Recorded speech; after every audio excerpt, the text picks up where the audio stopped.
Welcome back, everybody. It is your host, Jake Lon, and we're back for some more anime talks. And it's been a while since our last upload. Forgive me, but we are back, and we have not been like slacking on any of the anime. Anime has still been being watched, and it is now time to cover My Dress Up Darling. And like I said, we have been on a roll with these romance ones. I've been it's a very interesting situation by getting into this, but it is definitely a recommendation that was given to me by one of my coworkers, and it's been actually pretty decent, and I've enjoyed this one. So without further ado, let's get straight to it. So when it comes down to My Dress Up Darling, we are actually following pretty much the typical lineup of like almost any basic romance, where we have Wakana Gojo and we have Marin Kitagawa, where Wakana Gojo is the grandson of a very famous hina doll crafter, and his grandfather owns a shop that, and he just aspires to be the best hina doll creator ever, right? And that is very, very, very interesting. It changes a lot of things when it comes down to that, and it's pretty cool. I really like it. I respect it.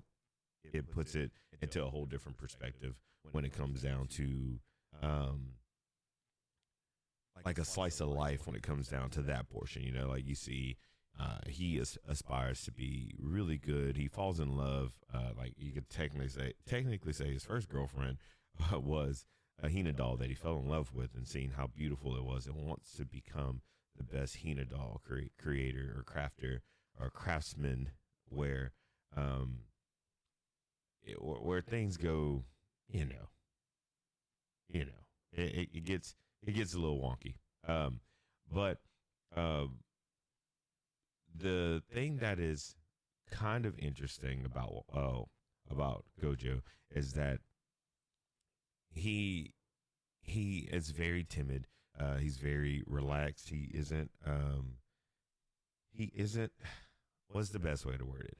He isn't like really just like a go-getter. He's really like unless it's about hina dolls, he has a very, very strong feeling towards that. But outside of that, yeah, he's very, very, very like pretty much a recluse. He sticks to himself. Everybody, for the most part, thinks he's weird. Yada yada yada. You know, the typical, like the trope of a main of an MC. But as he is going to school and doing all these other things like that, we run into a very, very, very interesting situation. One day while he's in school, he meets the next main character of the show, and we meet Marin Kitagawa. Marin is a crazy, crazy, crazy, gorgeous lady who ends up being like, it's interesting on how they relay this, but she is very, very much so like cream of the crop, like very, very I guess you could say popular. Everything about her is very vibrant, very carefree, and they have a few interactions within the first few episodes that kind of like lay out the value of the show as a whole. You know, I want to say at one point, Gojo ends up taking some work, after school work from some of the guys, and is doing their time. Well, Kitagawa notices that this is him clearly being taken advantage of, when he was thinking that he was just being a good friend. So it is very interesting on their interaction. Like you can see that how timid Gojo is, and then you have Kitagawa, who is just very, very, very, very open, aggressive, assertive, like, and it's very awesome. It's very awesome, and it's very interesting. But where the plot turns for us for this show is we then see Gojo is hiding the fact that he likes to work on hina dolls. So he needed to sew some clothes for his hina dolls, and the sewing machine at his grandfather's shop goes down. And that makes it to where now he goes forward to having to do this at school. Their school has a sewing room for like the, I guess you could say, home ec class, whatever they want to call it, and that's where he went to go start. Well, as he gets in, he's thinking that he's going to be the only one there. He's not going to get caught up. Whatever, the typical thing. And then, of course, next thing you know, Kitagawa walks in, catches him in a very, very, very, like, she walks in trying to go get something done for herself because she has an inner love for cosplay and want to put this piece together of one of her favorite anime characters that she wants to cosplay, which is hilarious because of the fact that we are watching an anime, right? This show is very, very, very funny because, like, we are watching an anime show of a girl who loves to cosplay anime characters from the various generic shows that are like across the board inside this show. I really do. I really have to say, like, from that plot point there, you could kind of guess where it's going to go to. When Kitagawa walks in and sees him working on the piece of equipment, she looks and is like amazed at the type of work that he does. And he takes a look at hers and he's like being super nerdy, like the socially awkward person who does an overcritical thing, like really being nice, but not realizing like how much he's doing the insult.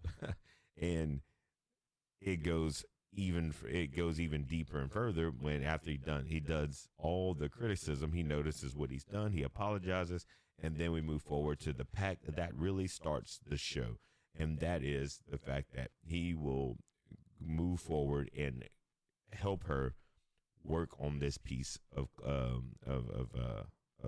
I guess you could say piece of garments, this cosplay piece, and Gojo does the most in this situation. He watches the show, sees source material, gets notepad, all kinds of different things, and gets a bunch of designs drawn out, and then he puts it together, and then we move even closer to the fact that now it's time to go wear the cosplay dress, all that good stuff, and there they are now at a point where she's now wearing this piece of clothing that she's been wanting to cosplay for a while for her favorite character.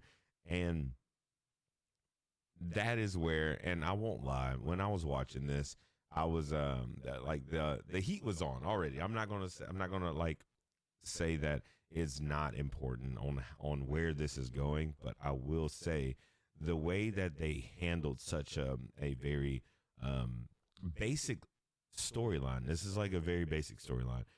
It's met with so much anticipation. You want to know what's coming next, like what's going to happen. And what I was very afraid of was what was going to come next when it comes to the completion of this one piece, and that is where they took off by far with how they handled season one. And that is what I love about this show, is that as simple and basic as it is, we are given so much more. And what we run into is she is now donning the outfit that Gojo has crafted. She loves it. Of course, there's like a couple discrepancies with it that he noticed. She was in love with it. It fit everything that she ever wanted. And then he realized that, him being a perfectionist and being socially awkward and introverted and all that, he notices all the things that he could do better to help out and make the next design even better. But here is where things go wild from that point. That is not where it stops.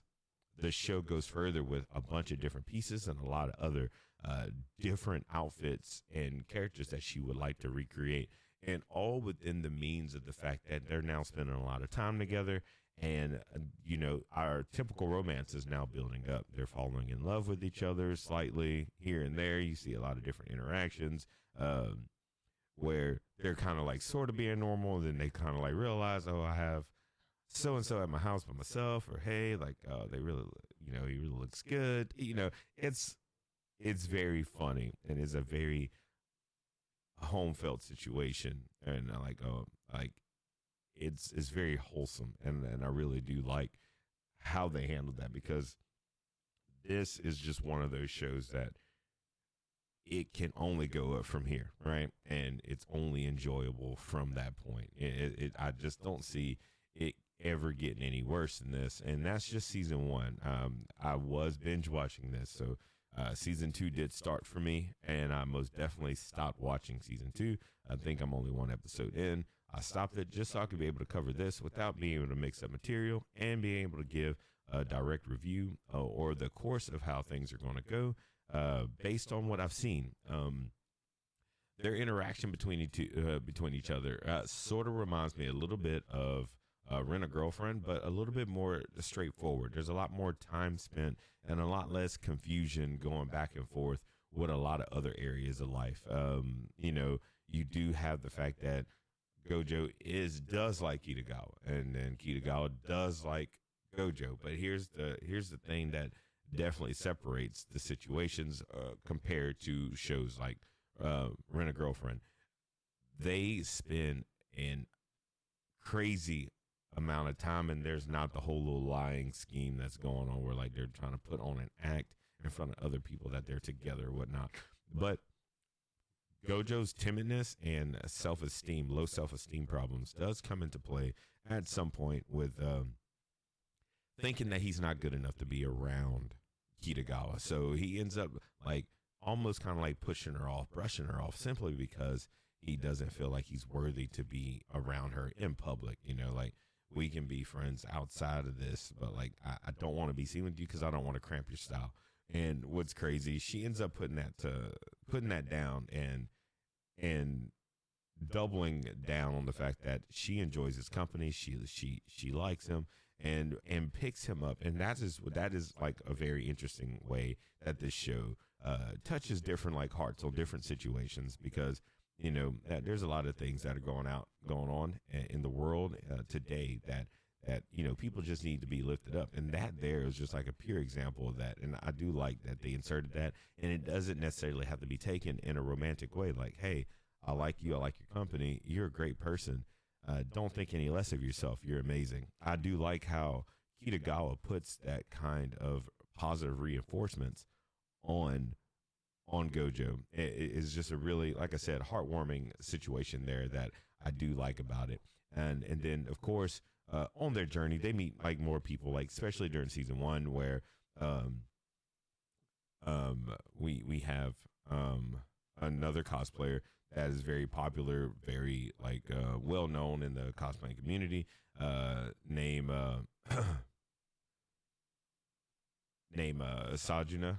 She is like really, and she's called Juju. She's really awesome. She ends up being like a little tiny, like little brat. Don't really care for her too much for a little minute. For the show, for purposes of the show, she ends up being like very heartwarming later, but for the most part, she was kind of annoying. Kind of makes you a little mad, because it's just like, why are you being such a little punk? This is one of those situations, like you can't get away from it. But I do like where they went with how they incorporated other people that almost kind of like, Juju does sort of like Gojo, but not really. Like, there's just so much going on with that. Like, but the most important part is Juju also has a younger sister named Shinju that is super, super, super, super timid and shy.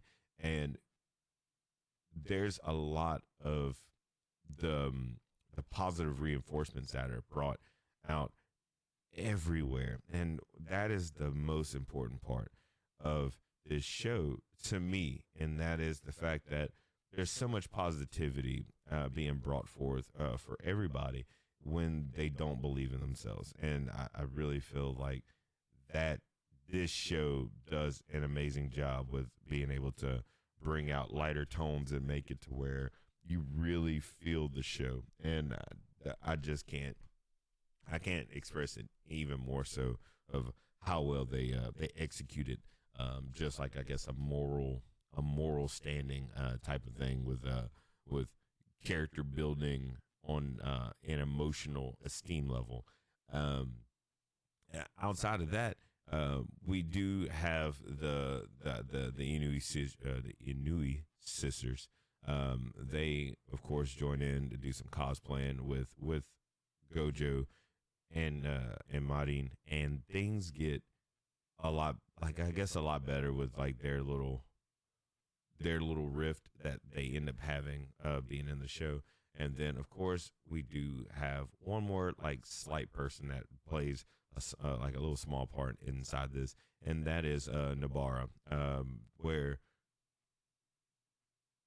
Wakana has a very interesting like it's weird, but it's like one of those, like it's a trauma that was built. His self-esteem was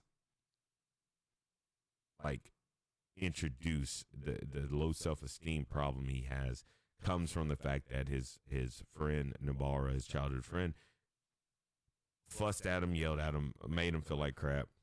Hence why he's so the way he is. And it is sort of sad, seeing the way things worked out between the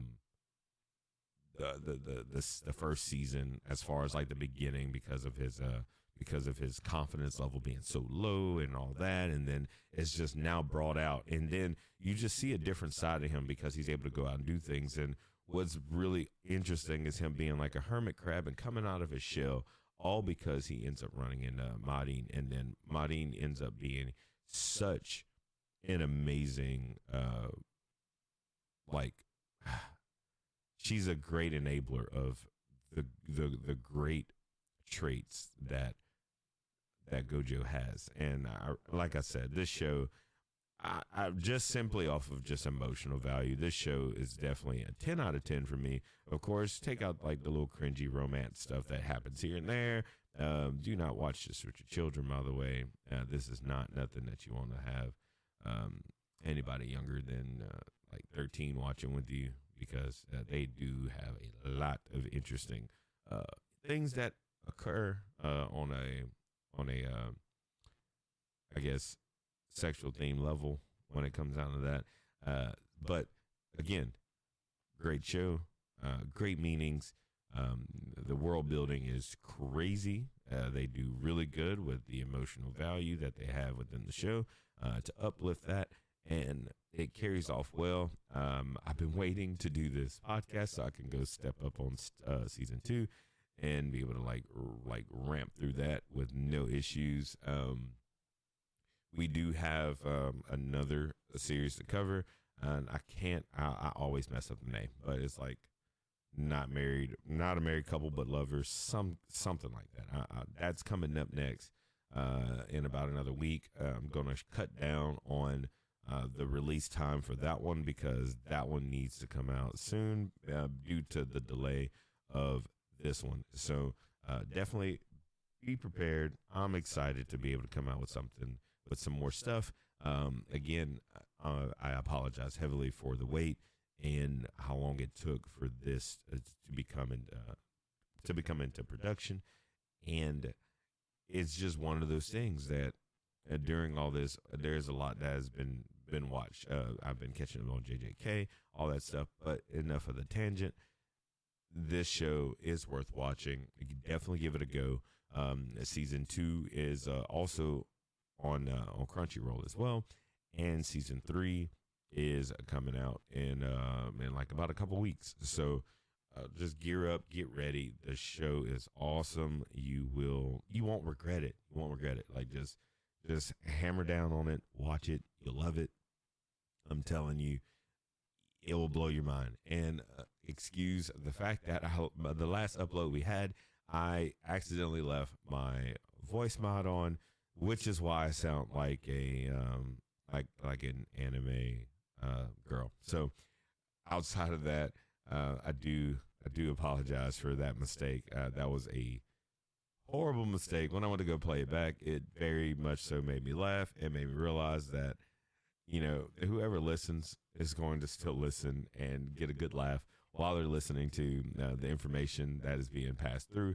And I do hope that moving forward, I don't make that mistake again. And then two, the show keeps building up the way it has. One more piece of information as far as podcasting goes, I will be teaming up with another Jordan, and we're going to be forming a weekly release on a different entity of anime, and we will be doing week by week basis of like top animes that are coming out week by week, and just kind of like doing like analytical breakdowns of interpretations and understanding where things are going to go.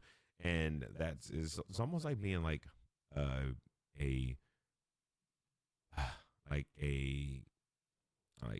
sports analyst, but for anime.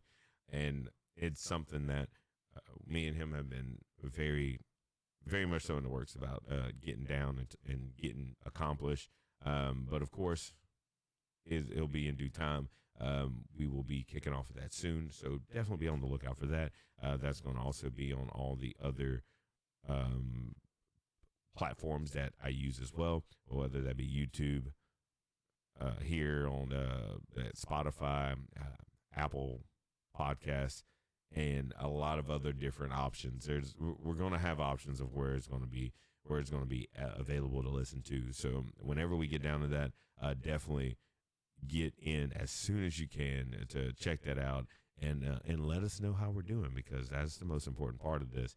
And that is what I want to leave this on that note. Please let me know anything that you would like to have covered. Leave it in any of the comment sections of whether you're listening to this on YouTube, Apple Podcasts, Spotify, wherever you're catching this from. Leave something for me. I would like to expand my horizon with different shows. Definitely ones that are noteworthy. I mean, I'll watch ones that you consider bad as well, and then review them, because you never know. A review is almost subjective versus objective sometimes. And in this review, I have to say, My Dress Up Darling season 1, fantastic. Watch it. You won't regret it. And until next time, y'all, thank you.